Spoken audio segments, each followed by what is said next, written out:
Okay, y'all. Alright, so I woke up, my boy hit me up. He was like, yo, there's a new expansion DLC pass, whatever, for Persona 3 Reload. And I was like, damn. They like right as I beaten Persona 3, I get a whole trailer, literally. I mean, the timing of this is actually perfect. But when is the release date for the actual DLC? So we're gonna look into that. I also will be talking about my final thoughts on the game because the way I interpreted the ending, I feel so embarrassed about this, to be honest with you, because I really misinterpret what was going on during the ending. Apparently, I had it all wrong. This will be all spoiler talk. So for those who are watching the video, I highly recommend, if you haven't beaten Persona 3 Reload or even have any sort of interest in the game, I highly recommend you click off the video if you haven't played it yet. First we're just gonna react to the video of episode Aegis, which is the answer DLC that everyone always talks about, which I was also talking about for the ending. I wonder what's the story about. I guess this is post Persona 3 Reload's main story, and then I'll give my final thoughts.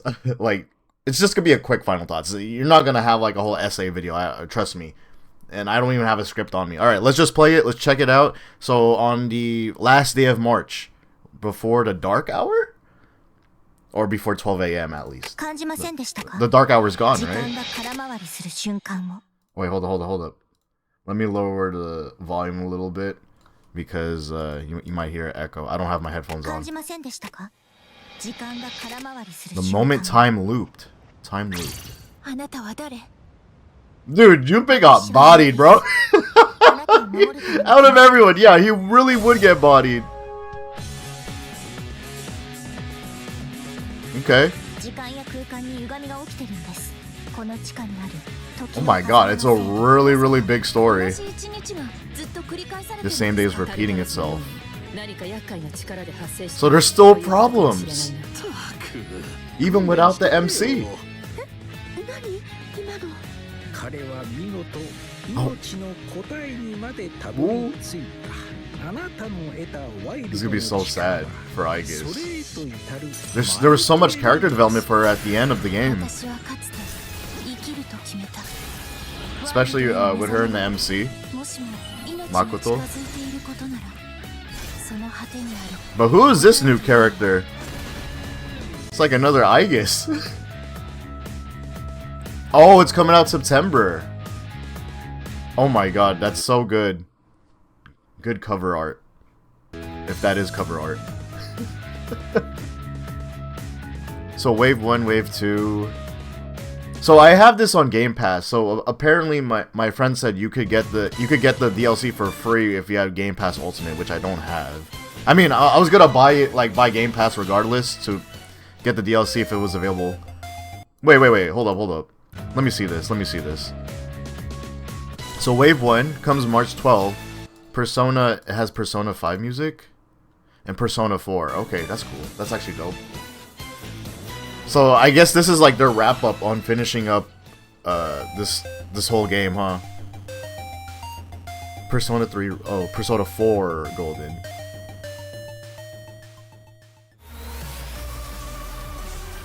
Oh, and the new costumes. Hey, what? This remix, though.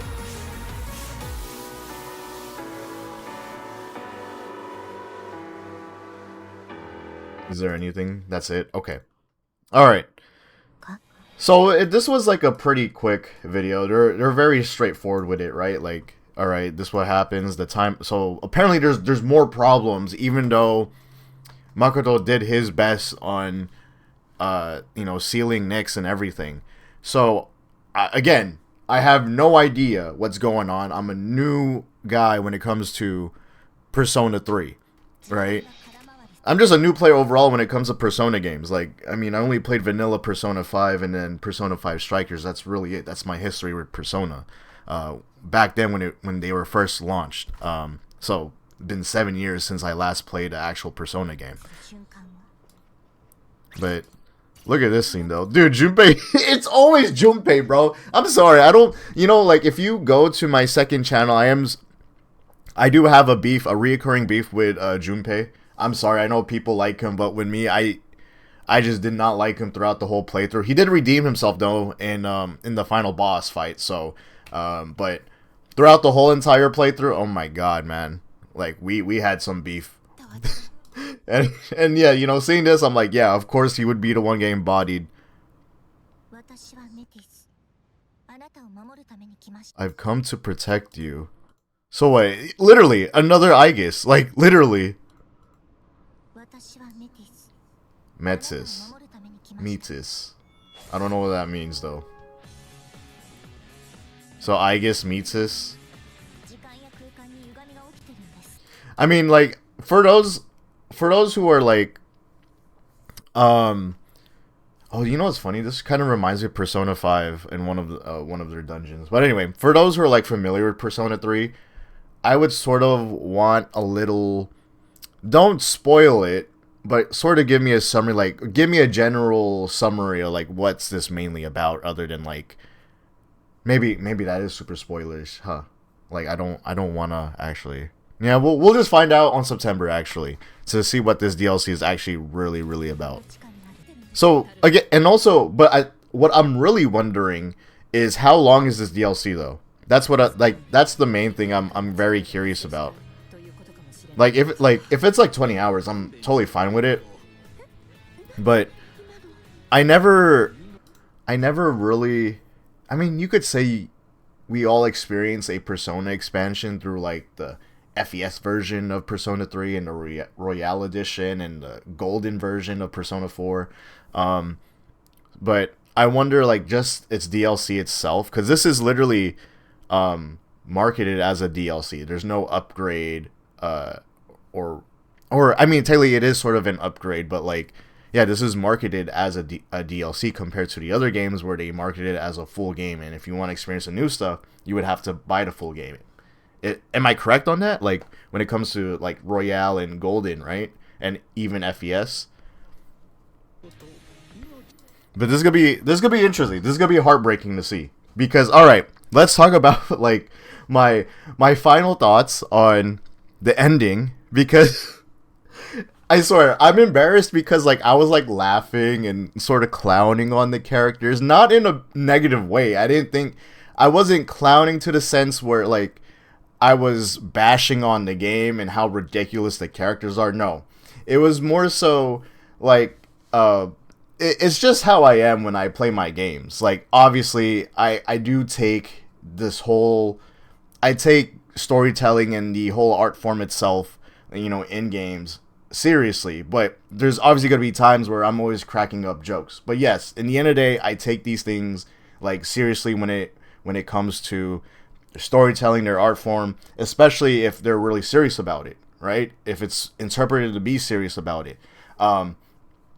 So when I was seeing the ending, things were just catching me off guard, and then especially like beforehand, you know, you had the social links as well going crazy. If you watched my ending reaction, you know, and the way it was closing off, it was like it was a very like it was setting the tone for such a happy ending. And I thought they were going over dramatic to the sense, not to where, again, it's a bad thing to be over dramatic. It's just more so being like over dramatic since they're closing the ending. I don't know if I'm phrasing that right, but yeah, like they're being there's so much focus into Aegis and her speech, her dialogue, along with how the scenes are interpreted. So how I saw it was that, oh, they're closing off like with actually a happy ending, because throughout the whole playthrough, from my perspective, is that there were so much challenges that as a group they went through, not just from like the Dark Hour and other enemies that they encountered, but even with themselves they had tension, there was problems. And that's what I love about the Persona 3 Reload, or the Persona 3 crew, is that they were like real to me on how they perceived each other, of how they looked at each other. They were questioning each other. There was always tension, there was disagreements, and that's what makes these characters true to themselves, and also adds much more to the drama to the story. Again, just creating a much more different environment compared to the other Persona games. Because from what I hear from Persona 4, I haven't played 4 yet, which I do want to. And if they're gonna do a remake of 4, I'll just wait for that, to be honest with you. With Persona 5, I haven't played Royale, but like with vanilla Persona 5 itself, there wasn't really any challenges that I saw within the crew. They were all pretty much happy and always got along, so like there was no big problems within themselves. But like with this crew particularly, there was problems like constantly, consistently, and I was like, damn, you actually feel like sorry for these characters. And then the fact that they generally feel like a family as well. Many of the moments that I've seen in the dorm, and especially when Sonata, he was like one of the kids from the orphanage, and then he's away from them, and also he has his own problems, his losses as well. He really treats them as family, especially like he's like the older brother in the sense, right? He's like the older sibling, him and Mitsuru. So it was always nice to just see them always have these gatherings in the dorm or wherever. Again, it just felt really real with how they interacted with each other, and even to the story. So yeah, the way the ending closed off for me, I thought it was like, okay, they're finally gonna have a happy ending, and and it's you could see the music, you see how beautiful the scene is, the scenery, the scenes, and you even see like the whole gang, they're smiling and everything.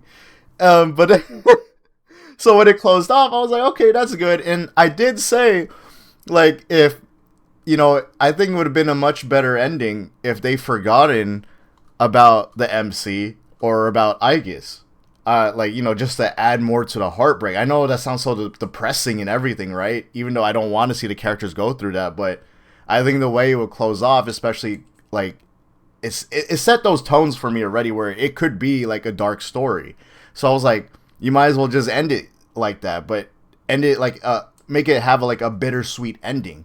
And it actually was, because when I was looking into like other people's feedbacks, and I was watching other people's reactions, I was reading comments, and I see some comments even on TikTok. They're like, "Damn, I was like crying at the ending," and blah blah. I was like, why were people like crying a lot at the ending? I was like, it was like a happy ending, until I found out, like someone said that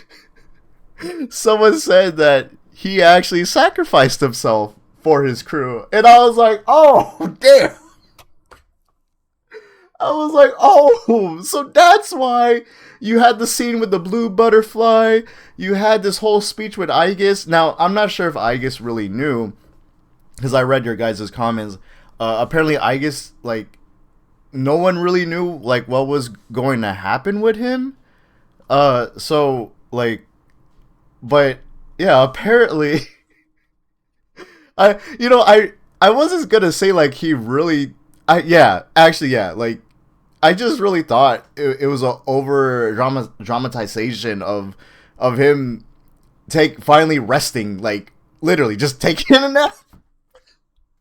I know it sounds so stupid. That's why I'm so embarrassed of it, because again, the way I saw all the scenes and everything, like, oh, everyone's smiling and all that, but like this dude literally dying right in front of me. It's like, what is so like. So, yeah, now that I know, though, this changes everything of what I know. Like, forget what I said about the story with how they handled the ending, because, again, I completely misinterpreted, and the way they close it off, that's actually really, really good. That's really good. So, I'm really curious, though, how they're going to follow up with it, because the ending was very open-ended.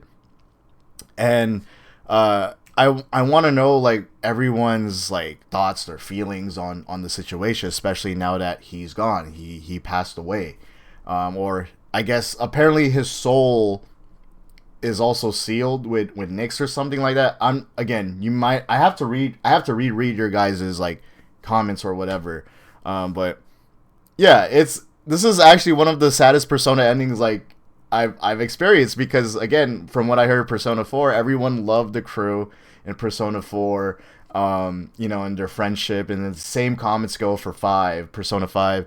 But I never, you know, like, as someone who's been following with the Persona community to the sense, I never knew like the MC actually dies. Like, you guys actually kept quiet. Like, you guys actually did a good job keeping it a secret, because not a lot of fandoms do that, because I would have known a long time ago and I expected his death. But yeah, this caught me off guard when I found out about this. So again, my apologies for like, also, like, if you're a hardcore Persona fan, I hope you don't, you know, you don't hate me for it, but like, yeah, like, my bad for misinterpreting the situation. Like I said, I was embarrassed about it, but I know now.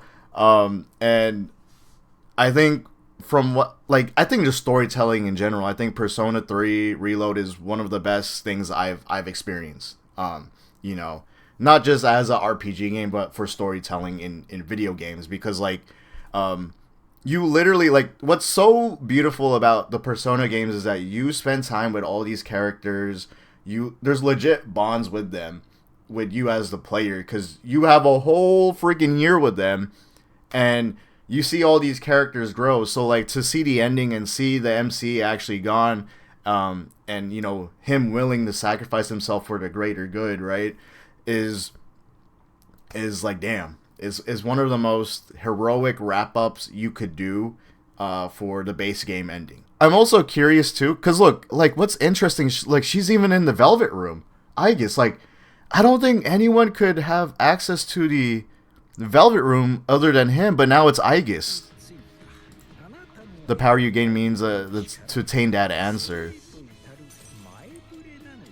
Yeah, Igor is now he has a contract with Aegis. I wonder what's up with Aegis now. Better be careful, girl. Just saying. Yeah, like, it's so weird. Like, dude, it's the whole crew, right? I mean, like, I also said that Persona 3 Reload, I don't think Persona 3, or I mean, from what I've experienced in vanilla Persona 5, we had this much characters. Or maybe it's the same amount. But I always felt like the crew, the characters that you see in Persona 3, there's like a lot more than Persona 5 from what I've experienced. And then the cast is like diverse. You legit got a normal dog, and then you got a whole robot, and now you have like whoever this is. Well, I mean, I guess she's basically, you know, she's human. She's human to us now. But I don't know who this character is. We're gonna figure out. Oh yeah, and then we have Ken.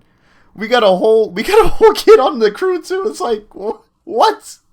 So I'm excited for September. I'm curious the playtime. Regardless, it'll be nice to be back into Persona. But at the same time, like, isn't there gonna be a new game coming from Atlus as well? Another new game? Well, we'll see. Or is that next year? I just hope it's not super lengthy, so I could have time to like play other games, because I don't know how the schedule is gonna look like during September. That's like way in the future right now. But I'm ready to actually like be prepared and be depressed compared to my ending reaction where I was just like laughing. She has the limit breaks as well as the MC. What the heck? I just noticed that. Damn, man. I think my heart is actually gonna break, because yeah, like, Aegis in the final act was really good. I really liked her in the final act. So the final act of the game. So this is just a wrap up, because that's their final chapter. Wow. Okay. All right, y'all. So I'm trying to remember if I should say more about my final thoughts, but I think that's pretty much it. That I just misunderstood like what was going on. But regardless, I still thought this was such a good experience for the whole game. You know, I think it's funny how I read reviews that people were saying that Persona 3 Reload shouldn't be your first Persona game. And I was like, what does that mean? What? So I was like, I feel like any like the modern Persona games at least, because I can't speak as a whole, but because I haven't played everything yet, but at least with the modern Persona games, you could play any of them. They're all gonna give some sort of experience. So, that sort of slander towards the this game Reload, I don't know. I don't know like what they were talking about because when this ended, I felt completed.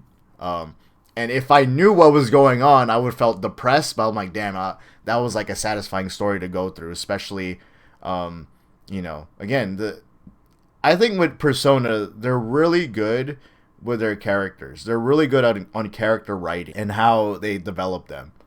But my beef is still with Junpei though. All right, y'all. Y'all have a good one. Remember, drop a like, subscribe, and I'll see you soon in the future. I may talk about Rebirth very soon. I don't know when. I don't know when that's gonna drop. But follow me on Twitch. I do stream on there, sort of daily. So during the evenings, during Pacific Standard Time. I'll see y'all soon.